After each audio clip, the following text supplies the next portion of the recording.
Never seen a girl this impressive. She just graduated from college and saw her grandma still living in a simple thatched hut. Her heart was full of mixed feelings. That was when she decided to use what was around her, using the mountain stones and bamboo, to build a cozy little home for her grandma. After studying hard for over 10 years, she successfully graduated from college. Companies in the city offered her good jobs. People thought she would leave the deep mountains for good and head to a busy city to start a new life. But the moment she got back to her hometown, the rundown thatched hut that let in the wind shattered all her thoughts of moving to the city. Her grandma had scrimped and saved since she was little, used all her savings to put her through school, and still lived in a rundown bamboo shack that leaked whenever it rained. Spending her days in poverty in the deep mountains, seeing her grandma's hunched figure, the girl's nose stung. She immediately decided to give up the city job and use local materials, relying on the mountain rocks and bamboo all around, to build a comfortable new home for her grandma with her own hands.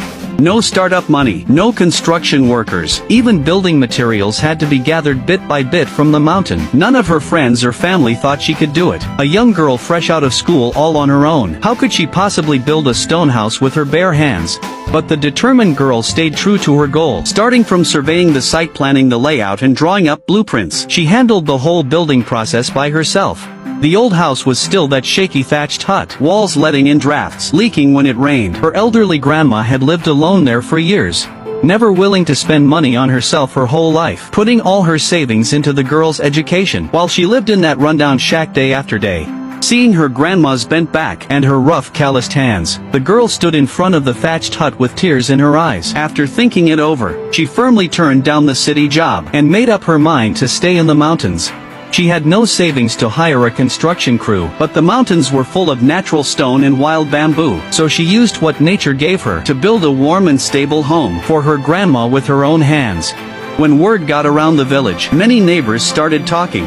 Everyone thought she had spent so many years studying and had no physical strength. Building a house was a job for strong adult men. For a young woman who just graduated, it was simply impossible. Faced with other people's doubts, she didn't argue, quietly gathered her tools, and day after day worked in the forest.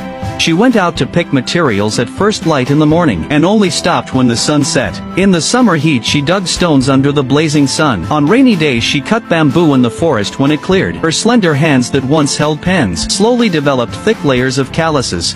The days of building were tough and exhausting. In the lonely vast mountain wilderness, only her grandma would occasionally bring her some simple food and hot water, and quietly stay by her side. The girl always remembered her childhood. When she was little, her grandma carried her through the mountains, picking wild fruit and digging up wild vegetables, doing everything she could to raise her. Now the roles